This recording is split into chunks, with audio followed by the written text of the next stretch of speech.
Sveiki, noriu pasidalinti įžvalgomis ir patirtimi ir tokiu potyriu, kurį turiu paskutinės kelias dienas, sąmoningai bandydamas išlikti tokioj ramybės būsenai.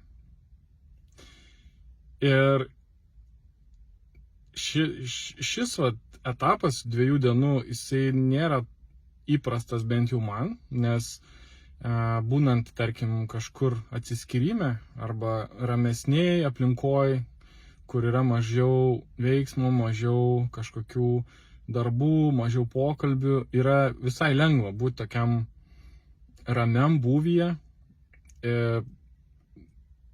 neįsitempus, nepergyvent dėl kažko, nepradėti ten kažkokių labai intensyvių mąstymo procesų ir taip toliau. Yra lengviau, nes aplinka tą palaiko.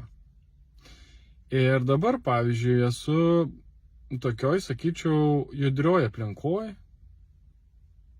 Vilniuje, ofise, kur daug žmonių, kur daug reikalų, kur klientai man skambina, rašo laiškus, aš turiu atlikti tam tikrus dalykus, ne viską spėju, bet randu ramiai būdų, kaip susitvarkyti ir vis tiek visiems, kad viskas gerai būtų. Ir esmė yra tokia, kad aš jau žinau, kaip yra malonu ir gera būti ramybėje, dėl to, kad turiu šitą patirtį. Ir šitą patirtį aš turiu ganėtinai stiprią ir ilgai besitęsiančią iš atsiskyrimų, kurie trukdavo po 10 dienų. Tai būdavo meditacijos atsiskyrimai, kur medituotojai nekalba, galim medituoti po 10 valandų per dieną ir panašiai. Ir pasidalinsiu vienu tokiu patyrimu, kuris vyko vieno iš tų atsiskyrimų metu. 5 dieną, gal maždaug 6 dieną, visą dieną buvo labai mažai minčių. Ir tos mintis tokios jau, kurios tikrai būtinos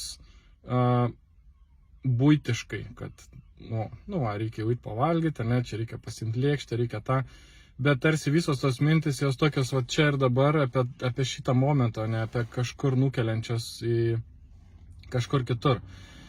Ir aš tai būnu visą dieną ir geras jausmas.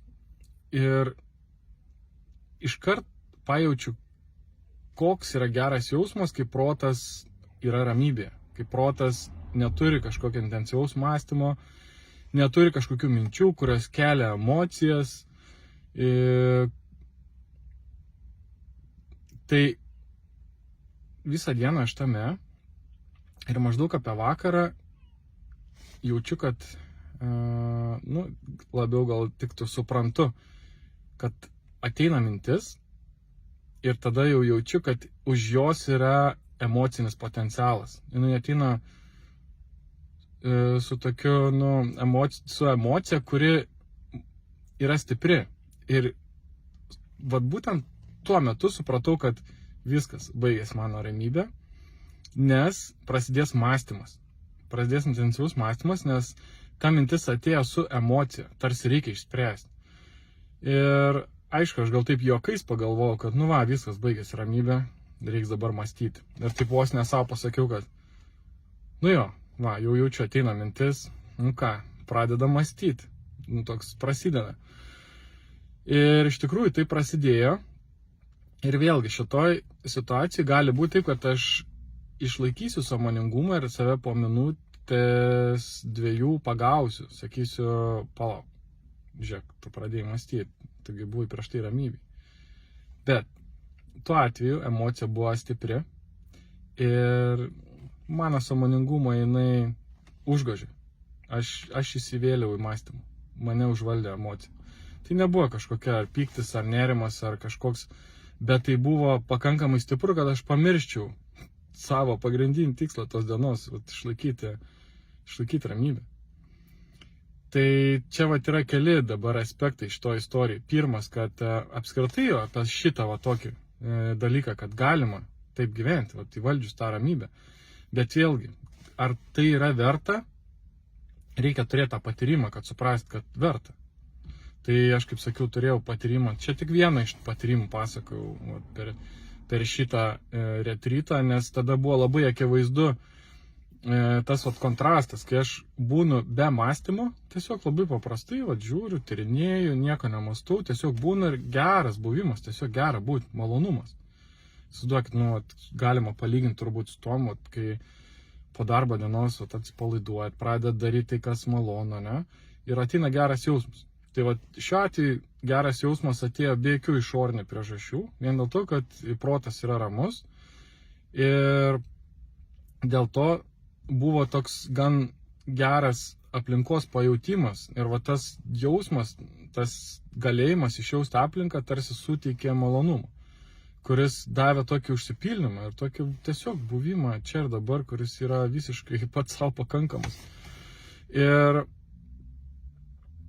taip, tai tada atėjo mintis, prasidėjo mąstymas ir viskas pasibaigė. Ir aš prisiminiau, tik kitą dieną išnarplėjau šitą situaciją, kas vyko prieš tai dieną ir labai aiškiai supratau, kaip tai veikia, kad ateina mintis, jin turi emocinį potencialą, jinai duoda tą kibirkštį mąstymui, kuris gali būti labai toksai intensyvus ir iš karto jisai uždeda kažkokią emociją ir gali ateiti kažkoksai liūdesys, gali ateiti įtampa, gali ateiti nerimas, kas tik nori gali ateiti, nes mąstymas jisai neaišku, į kurią pusę nukryps ir kokius atsiminimus iškels, kokius įsitikinimus iškels ir nuo to priklauso emocija, kurioje mes ir gyvenam. Tai čia vienas dalykas, kai tai gali vykti ir retryte, bet tai gali vykti, atsiskyrime, bet tai gali vykti ir tiesiog ofise. Leisti savo būti ramybėj, leisti savo būti jausme. Mano praktika, kaip aš tai leidžiu savo daryti, tai stengiuosi kūno pojūčius išjausti. Bent jau tada, kai kažkur į pertrauką, visą laiką taip į kūno pojūčius, į eiseną savo kreipiu dėmesį, kad eičiau lėtai, kad jausčiau kūno raumenis, kūno dalis ir stengiuosi neskubėti. Tas labai svarbu, nes skubėjimas tai iškart, jisai nuo jausmo iškart išjungia jausmą. Neskubėjimas tai iš proto yra. Tai kaip dar galima tai padaryti? Sekti savo tą emocinę būseną. Kai yra stiprus noras būti ramybėj, tai aišku, vis pirma turi būti stiprus noras, nes jeigu noras nėra stiprus, tai pagundų yra per daug, sakyčiau, šių dienų pasaulyje, kad išlikti ramybėje, pagundų yra per daug ir per stiprių. Tai turi būti stiprus noras būti ramybėje. Kad būtų tas stiprus noras būti ramybėje, tai turi arba būti patyrimas tos ramybės, arba jau būti kažkokia gyvenime situacija, kur jau taip atsibodo tas bėgimas, lėkimas, stresas, įtampa ir kas tik nori. Ir tada galima būti ramybėje ir veikti iš ramybės. Ir čia tada yra tas būvis žmogaus, kai žmogus dirba tos darbus, kurias reikia dirbti, skiria jiems tiek energijos, kiek jam reikia skirti, nei daugiau, nei mažiau, nei įsitempia, tai reiškia, jeigu neįsitempia, tai nepervargsta. Jaučia, taip adekvačiai jaučia, kada laikas į pertrauką, kada laikas dirbti. Dirba tos darbus, kurie pagal prioritetus, nes jeigu jisai yra emocijose kažkokiose, jis nori imti kažkokių lengvesnių darbų. Arba jeigu yra stipriai prote, vėl ten gali būti kai kurie protas gali įtempti psichiką, įtempti mūsų tas emocijas ir tada sunkus darbai bus dar sunkesni, atrodo, nes tada įtampa. Atrodo, kaip čia sunku. O atsipalaidavimo būsena ir noras iš jos neišeiti, ir duoda tokį tinkamą pagrindą, kaip dėliotis darbus ir savo, ir kitiem, kad visi būtume tame. Visi būtume ramybėj, visi būtume kažkokiam tokiam lengvume, paprastume, toj tėkmėj ir iš jos viską darytume. Ir gal kartais netgi reikia susitaikyti, kad bet kokia kaina tame būsim. Nes gali būti visokių minčių, kad palauk, jeigu aš tai būsiu ilgai, tai gal aš neuždirbsiu daug pinigų, gal aš ten to nuo 3-4. Aišku, iš pradžių tokios mintis jos kyla ir, tarsi reikia mąstyti, o kaip aš galiu, ramiai būdamas vis tiek pasiekti tai, ko noriu, bet kartais reikia sakyti, o man nesvarbu, aš vis tiek tai darysiu, kad ir kas nutiktų.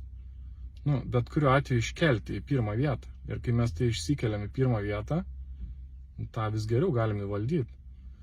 Ir tada aplinka nebeišmuša iš mūsų to, nes vis tiek aplinka, jinai, žmonės, jie gyvena savaip, kiekvienas savo turi kažkokį ten gyvenimo ir kiekvienas, su juo susitikus jisai spinduliuoja tai, ką jis turi. Reikia visada išlaikyti tai, ką aš esu nusprendęs. Ir čia jau atsiranda, meistrystė, kaip išlaikyti. Nes gali būti, kad mums faina, mums patinka, mums gera, bet į mūsų tą kėsinasi pastoviai visą dieną. Tai kažkokie laiškai ateinantis ir bandantis mus kažkaip tai paskubinti, tai žmonės, kurie bandantis kažkaip į savo nuotaikas įtraukti, tai kažkokios aplinkybės, kurios ten vėl kažkokių turi dalykų, kur taip ir stengiasi ištraukti. Tai šitas sprendimas būti ramybėje, būti tokioj tėkmėj, būti geroj nuotaikoj, būti pozityvė, jeigu jisai yra pakankamai stiprus ir mes suprantam viso šito vertę, reikšmę, aš manau, jis turi didžiulį potencialą ir čia yra teisingas buvimo būdas, nes jame galima išlaikyti tas šviesesias gyvenimo pusės, kažkokį norą būti geram žmonėms, norą dalintis, norą būti tokiu, pozityviu, norą būti, viską, ką tik tai pozityvaus dabar sugalvoju, realiai viskas tas ir yra, kai yra ramybės būsena ir tokia pakeli būsena. Tarsi sumažėja to egoizmo, nes viduje kaip ir nėra skausmo. Nes tas egoizmas, jisai iš tikrųjų susižadino tada, kai skauda, kai nemalonu, nes tada norisi malonumo. O jeigu man jau dabar yra malonu, tai, aš tada reiškia kažkaip natūraliai nebe tiek į save noriu, jau galiu ir pasidalinti, arba galiu taip tiesiog funkcionuoti nesiekdamas malonumo. Ir viskas, čia jau automatiškai tas egoizmas sumažėja nieko nedarant. Tai toks būvis. Pavyzdžiui, po to kitas klausimas, aš ir galvoju apie tai, ar čia yra aukščiausias būvis, koks įmanoma. Tai nemanau, nes, yra, tarkim, galbūt ir kas sako, kad taip gyvenk, tai čia jau viskas, jau čia aukščiau nėra kur. Tai nemanau, bet čia yra, toks aukščiausias buitinis būvis, ką mes galim tiesiog, pasaulyje gyvendami įvaldyti. Ir tada nuo šito būdami, tarsi tai yra bazė, tada jau tenais dėti kitus žingsnius, kažkokias eiti praktikas, kurios gal sunkios, bet jos dirba su mūsų kažkokiam giliom pasąmonės tenais problemom, taip toliau, leidžia išlaisinti.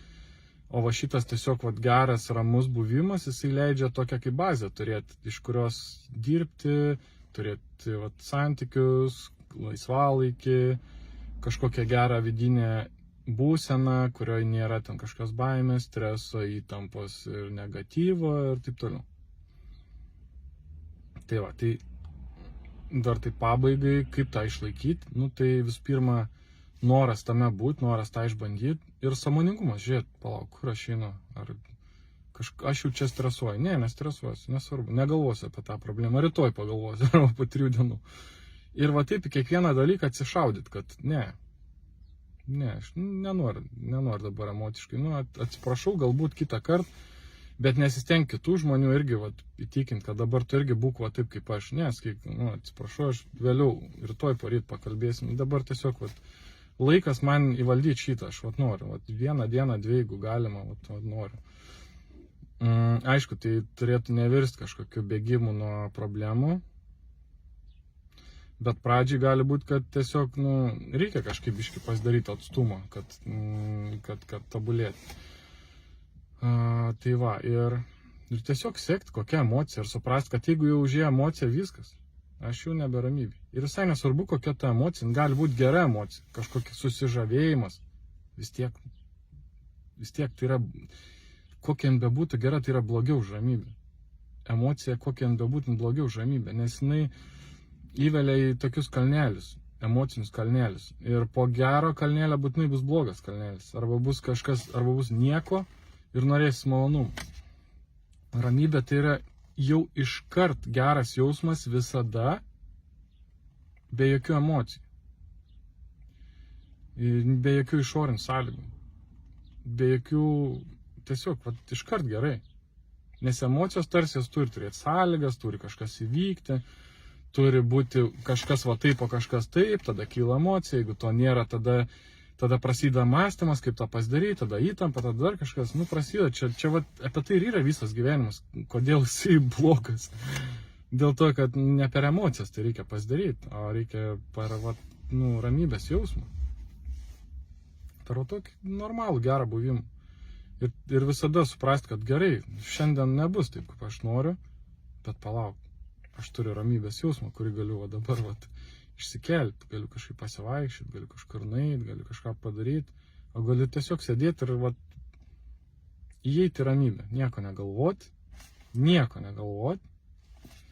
dėl nieko nesijaudinti, pabandyti išjausti savo kūną, savo kvėpavimą,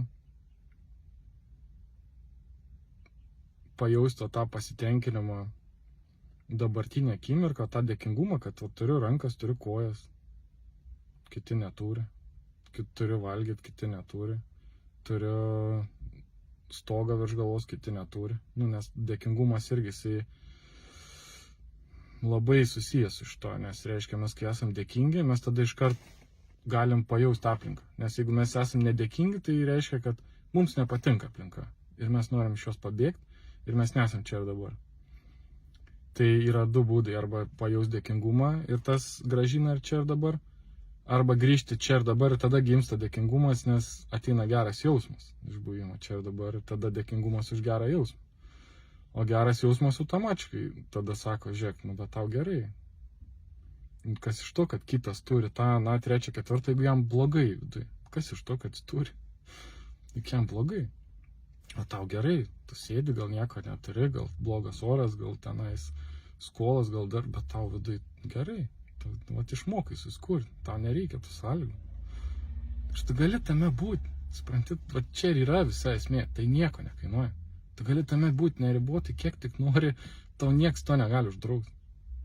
Taip, iš pradžių gal tai nebus paprasta, bet tai nieks negali to uždrausti, nieko nekainuoja, tai yra neribota.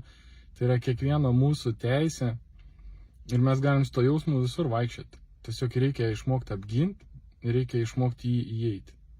Šitai paprasta. Tai ir galbūt, kad jį įeiti, gal kartais reikia kažkokių praktikų padaryti, pamedituoti, grebefingą padaryti, gal jogą, aš nežinau. Kiekvienas savo turi maldą. Ir tada, kai jaučia tą gerą jausmą, supraskit, kad čia taip, kaip jūs jį įėjot, tai čia tik vienas iš būdų. Jūs galite įeiti tiesiog mašinai sėdėdami ir nieko nedarydami, įeiti, nuraminę protą. O protas, kai nurims, dings emocijos, kai emocijos dings ir jūs būsit patenkintas tam, kur esat, ateis geras jausmas. Užpildymas, malonumas. Ir vos tik įsijungs protas, visą tai baigsis. Nes protas sakys, žiūrėk, jau tiek valandų, tu neišsimiegosi, tu nespėsi. Tai va. Gerai, užteks. Ate.